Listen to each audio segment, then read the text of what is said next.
What's up, everybody? It's your boy Brandon Blakeney, aka Brandon Lee TV. Welcome back to another episode of the Live with Brandon Blakeney podcast. Now, kick back, relax, and come take a ride with your boy. It was another eventful day in women's college hoops. The March Madness is madnessing this year for sure. We saw South Carolina, the odds-on favorite to take the title, dominate cross-state rival North Carolina in impressive fashion. Oh my goodness. Malaysia Fulwiley, who barely played when these two teams met the first time, and it was just a single-digit win. She was the difference maker in the contest today, for sure. And then how about LSU? The champs is here. The champs are here. They answer the call. They silence the outside noise and dominate Middle Tennessee State, outscoring them by over 30 points in the second half.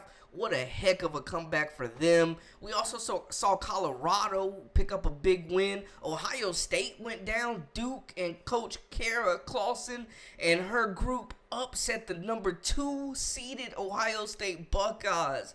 Man, who was expecting that one? I told y'all this Duke group is tough. They're scrappy, and I really am a fan of watching them play the way they play the basketball. Now, before we get in all that, make sure y'all hit that subscribe button for all the latest and the greatest, and join our memberships. We got that exclusive content coming daily, weekly, whenever you need it. Now, let's get into it. You are now locked into the Live with Brandon Blakeney podcast. Here is your host, Brandon Blakeney. In our first game, Duke gets the upset on the road at Ohio State. They fell down double digits in the first quarter, but began to chip away, turned up the defensive intensity, made shots, and came away with the upset. But how did they do it? What do the numbers look like? Duke shot an impressive 51.1% from the field, holding Ohio State to 40.7%. Three-point shooting really hurt the Buckeyes. They went 1 for 11.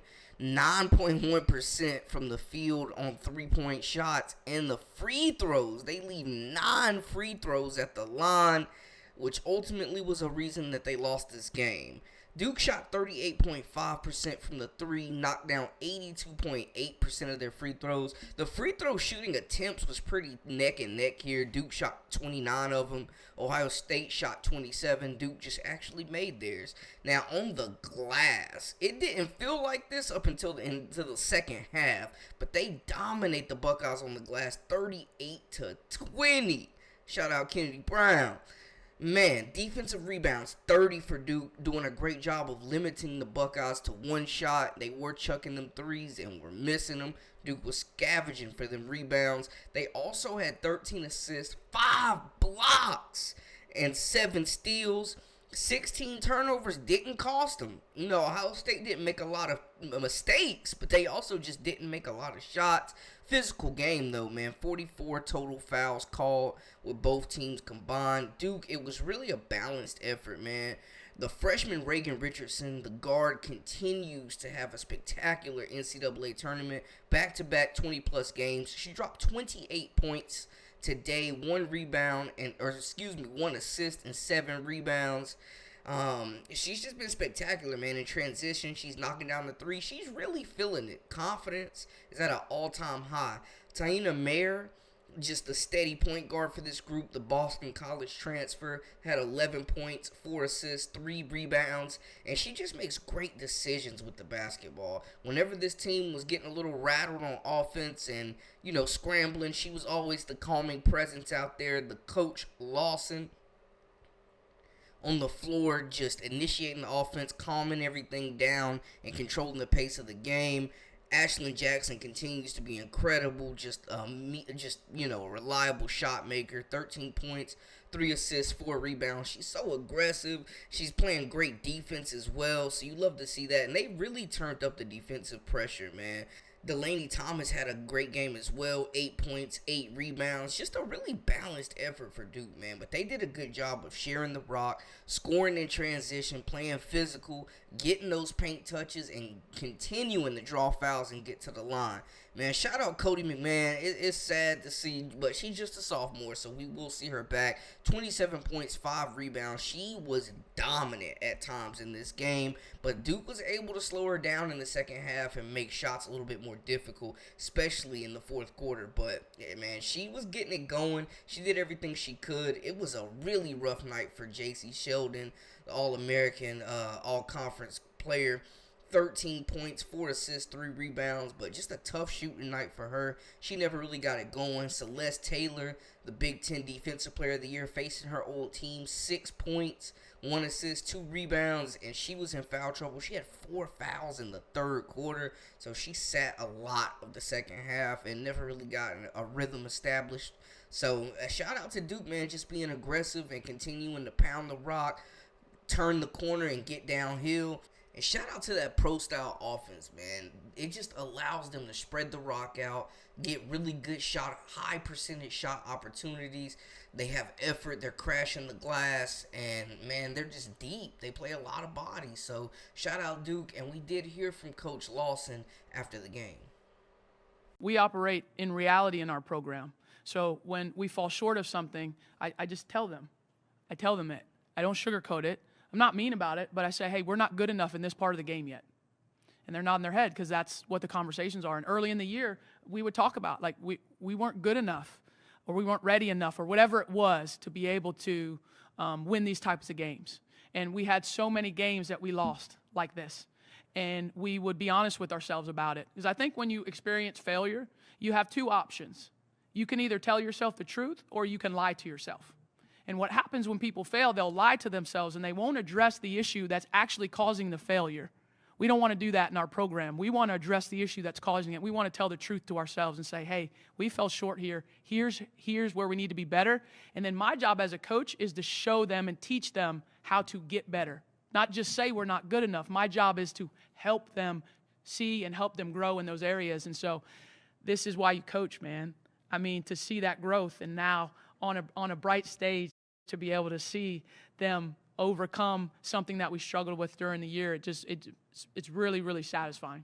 In our next game, South Carolina at home dominates 88-41 over North Carolina, a team that they had beat just by single digits in the earlier part of this season. But today, they left no doubt about it. I'm talking about dominant performance. The bench was incredible. The energy, the defensive presence, the transition offense, the three-point shooting, the rebounding, I mean, everything. South Carolina just did everything well today. They dominated, and this was a statement win. We were expecting them to win this game, but winning by 47? That's insane. The Gamecocks shot 45.1% from the field while holding UNC to a measly 23.8%. The threes were not falling. They held UNC to 16.7% from the three. South Carolina knocked down 9 threes compared to Carolina's 3. Free throws, they knocked down 15 and 19 for 78.9%. Carolina left some free throws at the line, but to be honest with y'all, it wouldn't have made a difference. Something that was emphasized is how they got out-rebounded, South Carolina did in the first contest. But this contest, they made no mistakes. There was no lacking on the box outs. They dominate the glass 54-33, and we know coming into this game, they put a serious emphasis on that. 17 assists. Both teams had 7 blocks protecting the paint. 13 steals for South Carolina, the ball pressure on the guards, reading passing lanes, and forcing 18 turnovers, man. The defense was just, they were on another level. They were turned up an extra octave today. And, man, you just love to see it, from the guards locking down the perimeter to the bigs bothering shots and blocking shots. And it was a very balanced effort, as we continue to see on the offensive side for South Carolina. 5 players in double figures, led by freshman Malaysia Wiley, who was stated to be the X factor in this game, in my opinion. She didn't really play much like that in the first game. So in the rematch, though, a game high 20 points, 9 rebounds, 1 assist, and she was pestering Deja Kelly. Alyssa Usby had a really tough night, too. Ashlyn Watkins, Chloe Kitts, Tessa Johnson even got thrown on her. Like, it was just a really tough night for the dynamic duo of UNC. Ashlyn Watkins, 11 points, an assist, 4 rebounds. Kamilla Cardoso, fresh off the suspension with another double-double. Could be her last game in Columbia, man. And we'll get into that. But 12 points, 10 assists for her, and an assist. Tahina Powell, business as usual, 8 points, 6 assists, 5 rebounds, and she really was just out there playmaking, leading the team in assists, running that point guard position. They didn't really need a whole lot of scoring from her. Everybody else was eating, though. I love the spark that Tessa Johnson provided off the bench. This game was kind of close. It was still single digits. She comes in off the bench, knocks down back-to-back tray balls, pushes the lead to 21-9, and South Carolina really never looked back. So shout out to the freshman. She also played some great defense on Alyssa Usby, UNC's second best player. Her versatility and her three-point shooting are going to make her a very valuable piece of this South Carolina team this year and for the next several years. Sanaya Fagan, 8 points, 6 rebounds, 1 assist. Chloe Kitts, another double-digit scoring performance, 12 points, 1 assist, 1 rebound for her in just 18 minutes of play.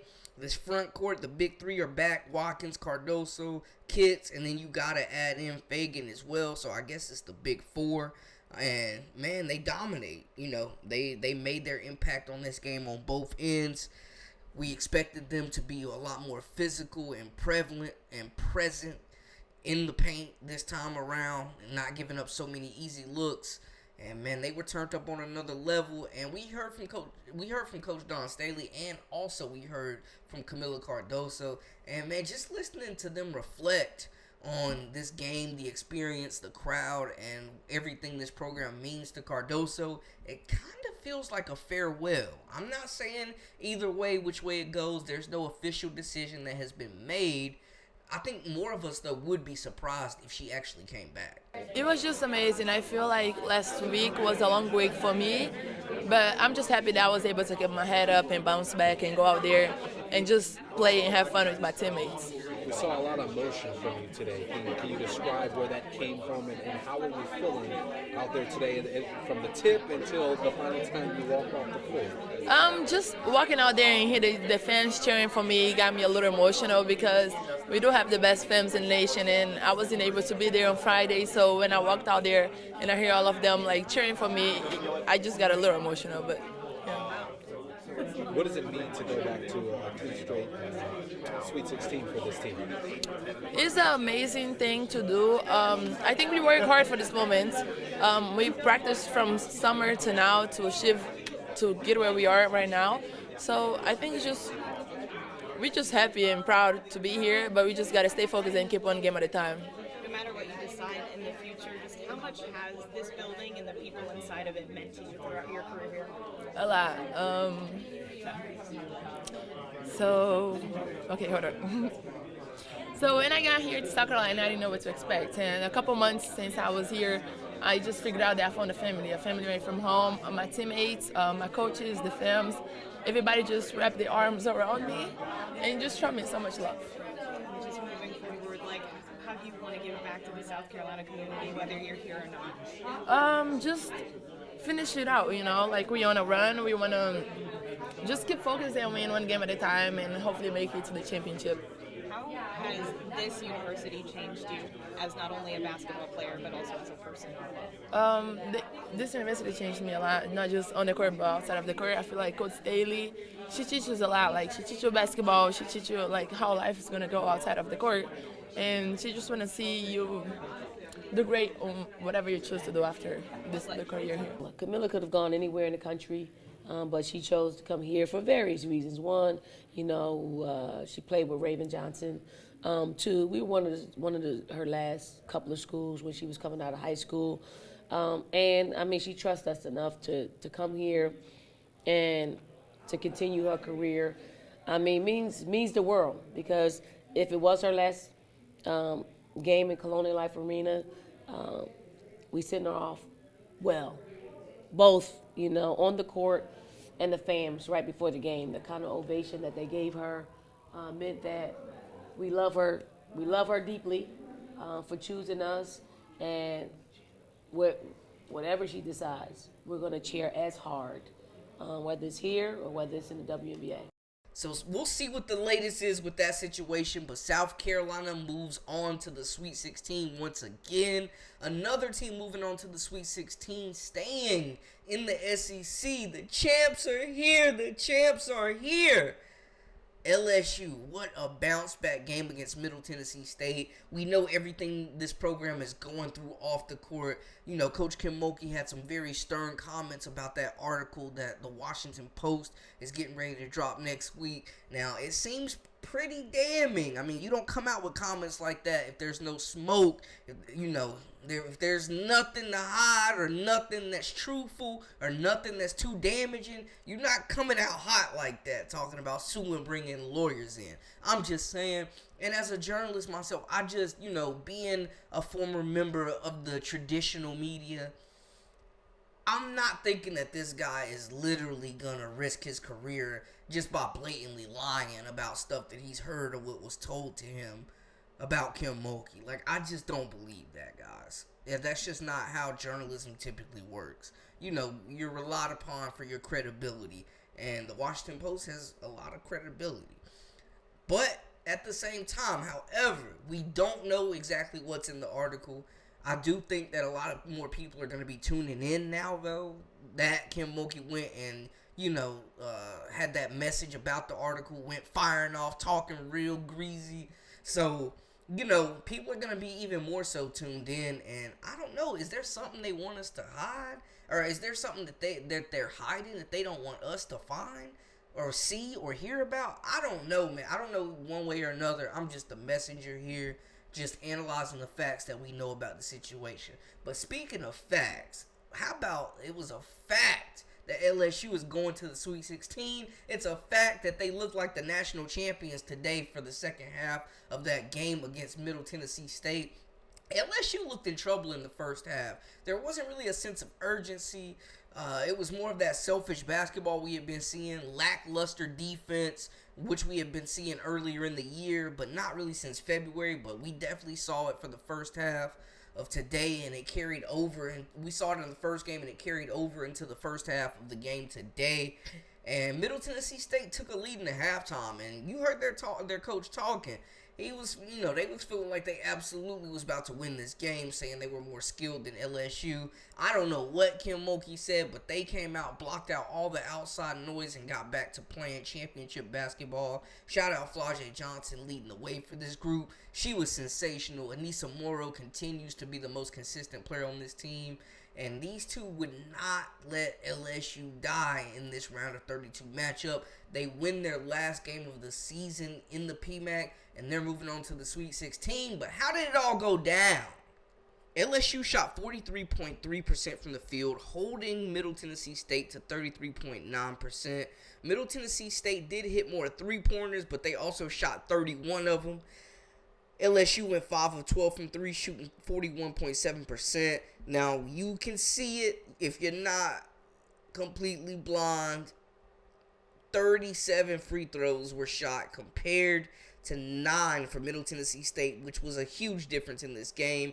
LSU hit 26 of them, and it just shows the physicality they were playing with, attacking the paint, dominating the glass on the offensive side, and continuing to just get those second chance points, man, and those transition points. I won't say dominating the glass, but they were winning the offensive rebounding battle. And I think that helped with the second chance points, especially in the second half. But they also got running in transition, which really helped them pull away. We know that they're one of the best transition teams in the nation. 45 rebounds compared to Middle Tennessee State's 44. They out-rebound them +1, 17 assists, 6 steals, and forcing 13 turnovers, and they draw 31 fouls.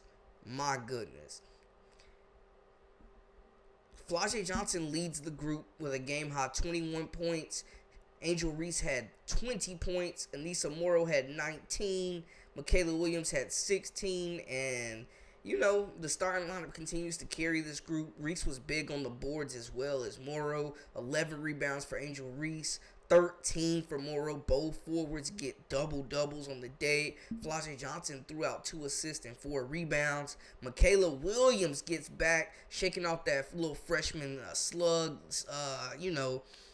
that she was in for a little bit, getting back to her ways, knocking down shots. She had some big three-pointers, got the mid-range going, and I love how she was using her size to body up on the smaller guards from Middle Tennessee State and get that mid-range going. Last Poa was much more efficient in this game. 5 assists for her, and the complexity of this offense completely changed when she's on the floor, man. You look at Haley Van Lith, 4 points, 3 assists, 1 rebound. Poa, much more efficient, not turning the ball over today, and she's the point guard, man. I honestly think they got to seriously look at moving Haley Van Lith to the 6-man role and having her come off the bench as a spark to score the basketball. Now, I'm a fan of Haley Van Lith, love her game, but you got to ride the hot hand, and Poa is just a more efficient point guard. She's not a net negative when she's out there. We've seen Haley Van Lith continuously get picked on defense and be the weakest link for this team on that end. Poa is bringing a different type of mentality on the defensive side. She's going to be physical. She's going to have them quick hands, that lateral movement. You're not getting by her as easy, and you're not going to bully through her either. And then just running the show, man. Everything looks so much smoother. The entry passes, her finding open shooters, running the transition, getting out in space, getting the ball out of her hands quick.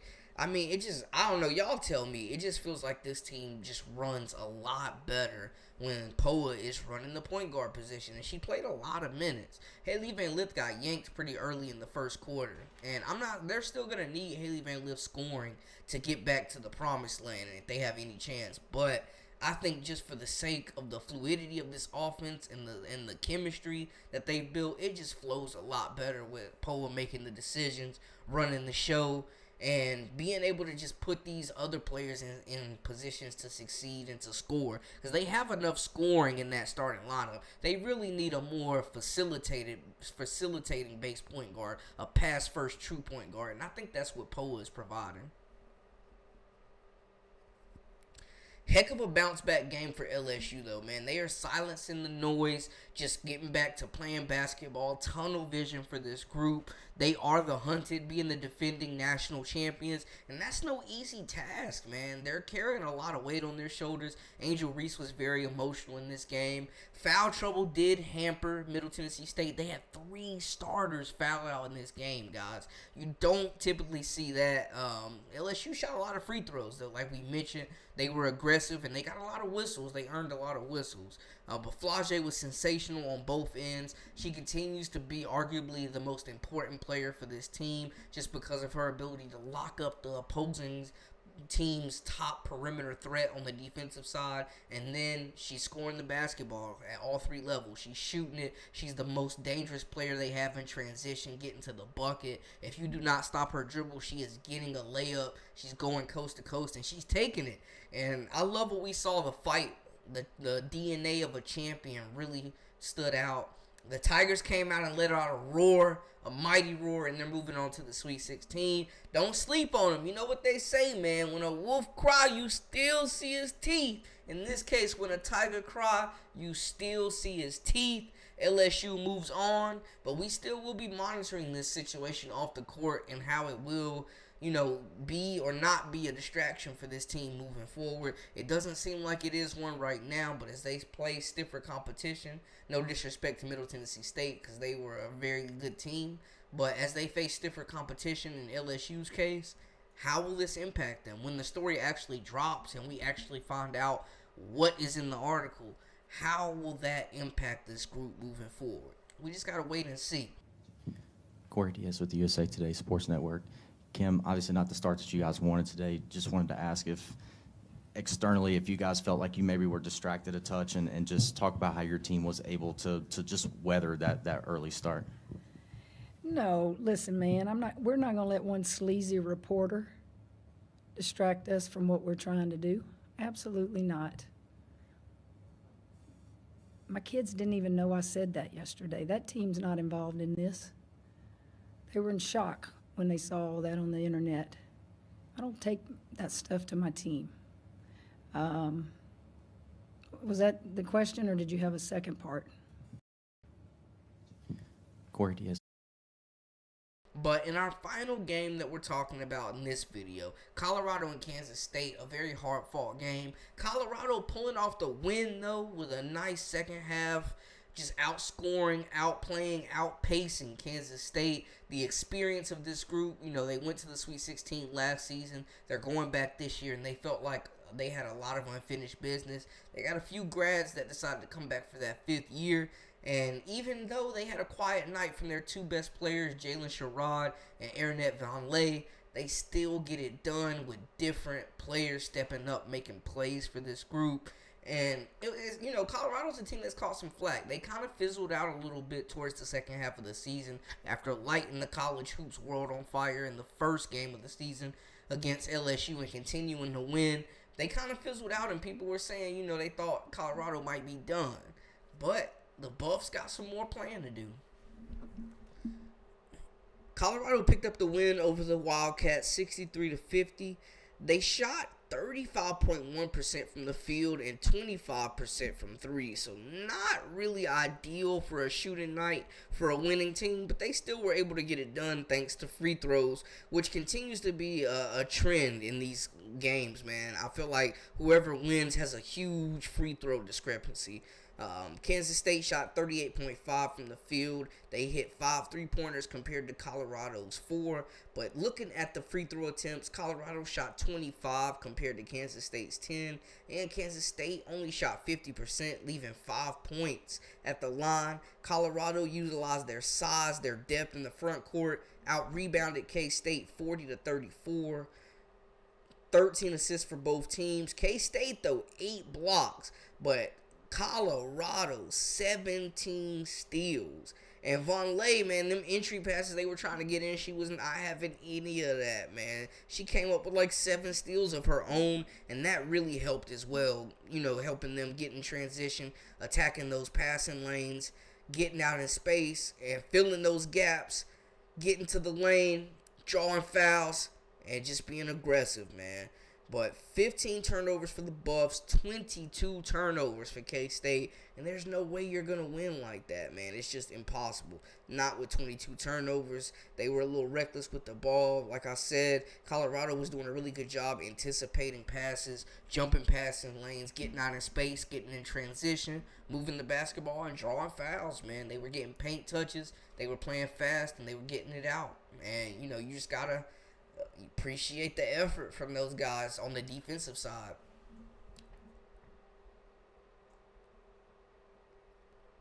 Colorado had a balanced attack, as they've had all year. But if you would have told me that Vonleh and Sherrod would only combine for 18 points and they would win this game by 13, I might have not believed you. Vonleh had 9 and 8. Quay Miller, another veteran on this group that came in with high expectations for the season. 10 points, 10 rebounds for her, 2 assists. Maddie Nolan getting in on the action, 11 points, 3 assists, 3 rebounds for her. Sherrod had 9 points, 3 assists, 1 rebound. Frida Foreman, the shooter, 9 points for her, 3 boards, and then another double-digit scorer, Tamia Sadler, had 10 points, 2 assists, 2 rebounds coming off the bench. A balanced effort for Colorado, getting it done, moving on to the Sweet 16, man. I do got to say, shout out Gabby Gregory, 12 points and 5 rebounds. She really fought hard for Kansas State, man. Serena Sundell, 11 points, 6 assists, 4 rebounds for her. Played a big game. That backcourt was really fun to watch. They really gave it their all. They just ran out of gas. Shout out to Ayoka Lee as well. 10 points, 11 assists for her. But it wasn't enough, and the Buffs move on to the Sweet 16 for consecutive years, and I like this Colorado team. They're finding ways to win. It's not always pretty, but they're grinding it out, and they're finding ways to keep churning, to keep winning, and keep advancing. But we'll have more storylines, more game coverage coming up in the next few hours, few days. Y'all know we keeping y'all updated with the latest and the greatest, so make sure to hit that subscribe button. That's a wrap for us. Until next time, hey, we out.